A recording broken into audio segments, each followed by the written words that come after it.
நாட்டிலே சட்டமன்றத்திலும் அனுமதி கிடையாது, மக்கள் மன்றத்திலும் அனுமதி கிடையாது.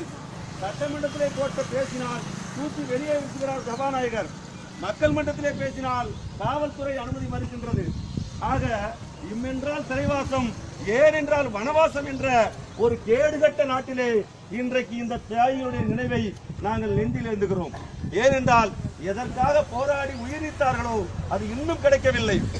இந்த நாட்டுக்கு வரல, இந்த ஊருக்கு வரல, இந்த வீட்டுக்கும் வரல.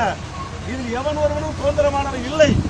இன்றே ஜெயலலிதா முதல்வராக இருக்கிறாரே, இந்த நாடு செழிப்பாக முன்னேறுவதற்கு அமெரிக்க முதலாளிகளுக்கு 100 கோடி ரூபாய் செலவு செய்து இங்கே உள்ள 5 ஸ்டார் ஹோட்டலிலே விருந்து ஓசரம் பண்ணி அவனுடைய போக்குவரத்துக்கெல்லாம் பணம் கொடுத்து அவனை உருவி இங்கே கொண்டு வந்து இந்தியாவிலே தமிழ்நாட்டிலே முதலீடு போடுங்கள், எங்கள் நாட்டுக்கு வளர்ச்சியை காணுங்கள் என்று சொல்கிறார்கள்.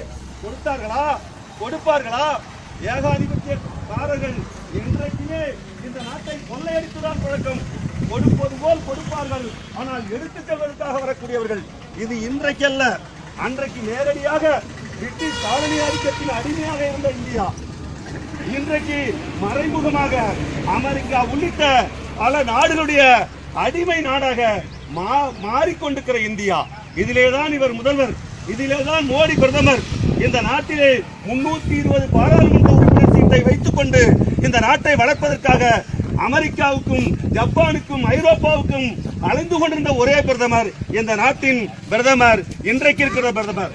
அப்படியானால் இந்த நாடு வளர்ச்சி அடைவதற்கு என்னை முதல்வராக்குங்கள் என்று பாஜக காரன், இந்து முன்னணிக்காரன், இந்து வேறாலே அரசியல் நடத்தியவன் சொன்னானே, பிரதமர் ஆக்கினார்களே, என்ன செய்தார்கள்? ஒவ்வொரு நாடாக அலைந்து கொண்டிருக்கிறார்கள். அலைந்து கொண்ட பிறகும் நடந்திருப்பது என்ன? நிலம் முழுமையும் எனக்கு எந்த விவசாயியும் கேட்க முடியாத அளவிற்கு, எந்த தொழிலாளியும் கேட்க முடியாத அளவுக்கு சட்டம் போட்டு கொண்டு வாங்குறான். அனைத்து நிலத்தையும் அவன் பேரிலே எழுதி கொடுக்க சொல்கிறான். கேலி கேட்க முடியாது. ஊரோ கோயிலோ குளமோ எதுவா இருந்தாலும் சரி அனைத்தையும் காலி செய்துவிட்டு 10 ஏக்கர் 10,000 ஏக்கர் 20,000 ஏக்கர் என்று நிலங்களை கையகப்படுத்திக் கொள்வதற்காக நாடாளுமன்ற சட்ட முறைகளை எல்லாம் மீறி, நாடாளுமன்ற ஜனநாயகத்தை மீறி பாராளுமன்ற எதிர்கட்சிகள் எல்லாம் எதிர்ப்பு குரல் கொடுக்கிறார்கள்.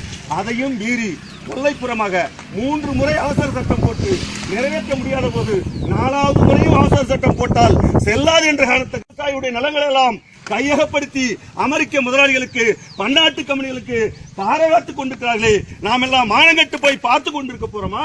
இந்த தோழர்கள் தியாகிகள் எதற்காக உயிர் நீத்தார்கள்? கந்து வெட்டி கொடுமை எதிர்த்து போராடினார்கள், நிலப்பரப்பு கொடுமை எதிர்த்து போராடினார்கள். இதே கிராமத்திலே நாய்க்கங்கொட்டாயிலே அண்ணன் தம்பியாக சகோதரியாக வாழ்ந்து கொண்டிருந்த சகோதரர்களாக வாழ்ந்து கொண்டிருந்த அந்த மக்களை, சாதி அடிப்படையிலே பிளவுகின்ற அந்த மக்களை ஒன்றுபடுத்தி ஒரே குடும்பமாக மாற்றிக்கொண்டு அதற்காக போராடினார்.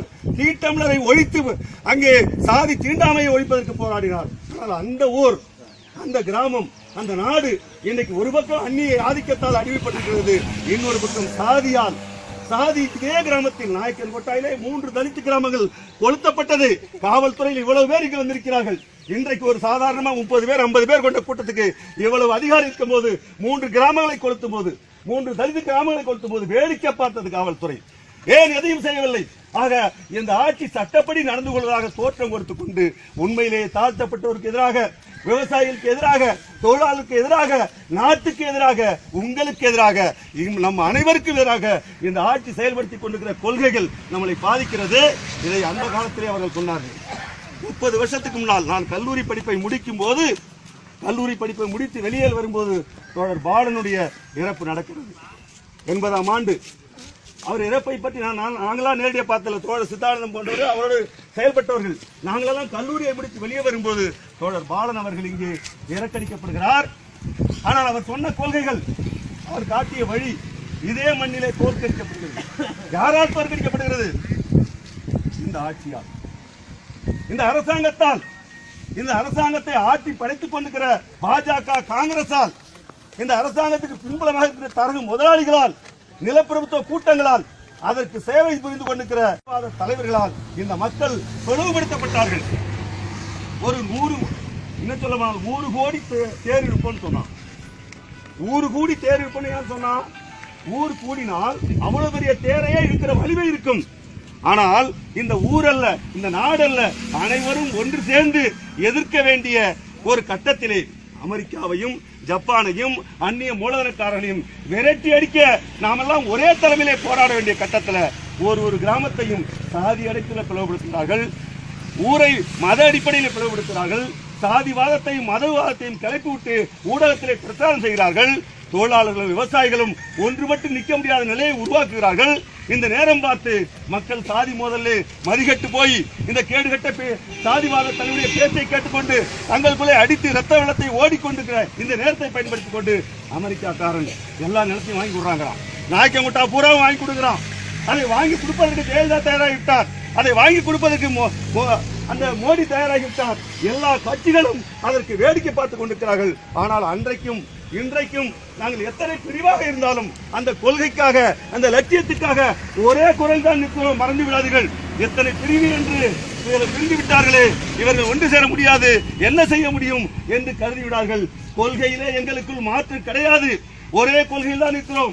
பாலனும் அப்பும் எதற்காக இந்த மண்ணிலே தங்கள் உயிரை ஈந்தார்களோ அந்த லட்சியத்தை நாங்கள் விட்டுக் கொடுக்கவில்லை. ஆனால் பாதையிலே வேறுபாடு வந்து நாங்கள் பிளவு இருக்கலாம். எப்படி இந்த சாதிய சங்கங்கள் மக்களை பிளவுபடுத்துகிறதோ, மக்களை பிளவுபடுத்தி மோத விடுகிறீர்களோ, அதுபோல் அல்ல இது கொள்கை ரீதியான சண்டை. ஆனால் இதையெல்லாம் முடிவுக்கு வந்து இந்த மக்களுக்கு ஒரே தலைமையை, சரியான தலைமை தோழர் பாலன் அப்பு வழியிலே எங்களால் கொண்டு வர முடியும். ஏன் என்று சொன்னால் அந்த தேவை இருக்கிறது, நாட்டில் அப்படிப்பட்ட தேவை இருக்கிறது. இன்னைக்கு இந்த நாட்டில் ஒரு உண்மையிலே பெரிய நெருக்கடியா நிற்கிறோம். வேலையே இல்லாத பட்டாளம் அதிகமாகிட்டு இருக்கிறது. விவசாயிகளிடம் வேலை இல்லை. 100 நாள் வேலை திட்டம் என்று சொல்லி 300 நாள் வேலை கொடுத்தார்கள். இன்னைக்கு 100 நாளுக்காக அரசாங்கத்திடம் செஞ்சு கொண்டிருக்கிறான் ஒவ்வொரு கிராமத்து விவசாயியும். 100 நாள் வேலை திட்டம் கொடுத்ததாக பெருமை சொல்கிறார்கள். அருமை பெரியோர்களே, இந்த நாடு திவால் நிலைக்கு மிகப்பெரிய ஆதாரம் என்னவென்றால் இந்த நாடு தமிழக அரசாங்கத்தை பொறுத்தவரையில் இன்றைக்கு பெரிய பெரிய திவால் நிலைக்கு, கடங்கார நிலைக்கு தள்ளப்பட்டிருக்கிறார்கள். அதனாலதான் முதலீட்டாளர் மாநாட்டை நடத்துகிறாரு. அந்த முதலீட்டாளர் மாநாட்டில் ஒன்று வெற்றி அடைய முடியாது. ஏன் என்று சொன்னால் மூலதனம் என்பது அந்நிய முதலாளிகளால் இருந்து வர்றதில்லை. உழைக்கிற மக்களுக்கு, விவசாயிகளுக்கு, தொழிலாளர்களுக்கு வேலை வழங்கணும். நெசவு மூடப்பட்டது, தொழில் அழிந்து விட்டது, மீன்பிடி தொழில் அழிந்து விட்டது, இங்கே விவசாய தொழில் அழிந்து விட்டது. ஆக இதெல்லாம் அழிந்த பிறகு இங்கே பணம் முதலீடு வரணும், எப்படி வரும்? ஆகவே தான் தோணும் மூலதனம் பெருக வேண்டுமானால் நாட்டின் உழவும் தொழிலும் மேலோங்க வேண்டும். உழவும் தொழிலும் மேலோங்க வேண்டுமானால் நிலப்பரத்துவம் ஒழிக்க வேண்டும், தரகு முதலாளித்துவம் ஒழிக்க வேண்டும், அமெரிக்க ஏகாதிபத்தியத்தை விரட்டி அடிக்க வேண்டும். தோழர் பாலன் அப்புடைய நினைவிலே புதிய ஜனநாயக புரட்சியை நடத்துகிற முடிவுக்கு நாம் வர வேண்டும். கேடுகட்ட சாதிவாத மதவாத தலைவர்களுடைய பேச்சை கண்டு வெறிகொண்டு நமக்குள்ளே வெட்டி கொண்டு சாகக்கூடாது. இந்த மண்ணிலே செய்த அந்த அநியாயத்துக்கு முடிவு கட்டி நாமெல்லாம் ஒன்றுபட வேண்டும். ஒன்றுபடுவோம். தோழர் பாலன் அப்பு அவர்களுடைய கனவை நிறைவேற்றுவோம். சாதி தீண்டாமையை ஒழிப்போம், நிலப்பிரபுத்துவத்தை ஒழிப்போம், தரகு முதலாளித்துவத்தை ஒழிப்போம், தேசிய இனங்களுக்கு சமத்துவத்தை கொண்டு வருவோம். இந்த நாடு அந்நிய ஆதிக்கத்தின் கீழ் இருக்கிற வரையிலே எந்த தேசத்துக்கும் சமத்துவம் கிடையாது, எந்த தேசத்துக்கும் உரிமை கிடையாது, எந்த மாநிலங்களுக்கு அதிகாரம் கிடையாது. ஜெயலலிதா அடிக்கடி கடிதம் எழுதுகிறார், மாநிலங்களுடைய உரிமையை பறிப்பதாக இருக்கிறது. ஒரு அரசாங்க விளம்பரத்திலே, ஒரு சட்டத்திட்டத்திலே முதல்வர் படம் போடலாமா போடக்கூடாதா என்று அரசாங்கம் நீதிமன்றத்துக்கு போகிறது. அப்போது மாநில முதல்வர் படத்தை போடக்கூடாது என்று சொல்லும் போது நீதிமன்றமே உத்தரவு போடும்போது அப்போது முதல்வர் சொல்கிறார், எங்களுடைய அதிகாரத்திலே தடைகிற விஷயம், மாநில முதல்வருடைய அதிகாரத்திலே தடைகிற விஷயம் சொல்கிறீங்க. உண்மைதான், உங்கள் படத்தை போடுவதிலே உங்களுக்கு அனுமதி இல்லை என்று நீதிமன்றம் சொன்ன போது அதிகாரம் பறிக்கப்படுவதாக சொல்கிற நீதியை ஆரம்ப பள்ளியிலே கூட நடத்துவதற்கு அனுமதி மறுத்துவிட்டு அவனை கான்வென்ட் மாணவனாக மாற்றப் போகிறேன், ஆங்கில பள்ளிக்கு போகாம தடுப்பதற்காக ஆரம்ப பள்ளியிலேயே அவனுக்கு நான் ஆங்கிலத்தை சொல்லிக் கொடுக்கிறேன் என்று 1ஆவதிலே ஆங்கிலத்தை திணித்தவர் இந்த அம்மையார். இந்த மோடி என்னவென்றால் வெளிநாட்டு மொழியாக இன்றைக்கு இந்தியா முழுமைக்கும் பல மொழி இருக்கும் போது இந்தி தான் வெளிநாட்டு மொழி, ஐநா மொழி என்று இன்றைக்கு அறிவிக்க துணிந்து கொண்டிருக்கிறார். ஆக இந்தி மொழியையும் ஆங்கில மொழியையும் இவர்கள் தொடர்ந்து திணித்துக் கொண்டிருக்கிறார்கள். தேசங்கள் அடிமைப்பட்டுக் கொண்டிருக்கிறது, மாநில அதிகாரம் பறிக்கப்படுகிறது, எல்லா இடத்திலேயும் உள்ள அதிகாரங்களால் குவிக்கப்பட்டு பிரதமர் காலடியிலே வீழ்த்தப்படுகிறது. ஆனால் பிரதமரோ பன்னாட்டு கம்பெனியின் காலடியிலே விழுந்து கிடக்கிறார். பன்னாட்டு கம்பெனிகள் நாட்டை கொள்ளைப்புறமாக ஆண்டு கொண்டிருக்கிறது. இந்த நிலையை மாற்ற வேண்டுமானால் இதற்கு வேறு வழியே கிடையாது, குறுக்கு வழி கிடையாது. ஒரே வழி புதிய ஜனநாயக புரட்சி தான். புதிய ஜனநாயக புரட்சி தான். அந்த புரட்சிக்காக தோழர் பாலன் அப்பு நினைவு நாளிலே சபதமேற்போம் என்று கேட்டுக்கொண்டு தந்த வாய்ப்பு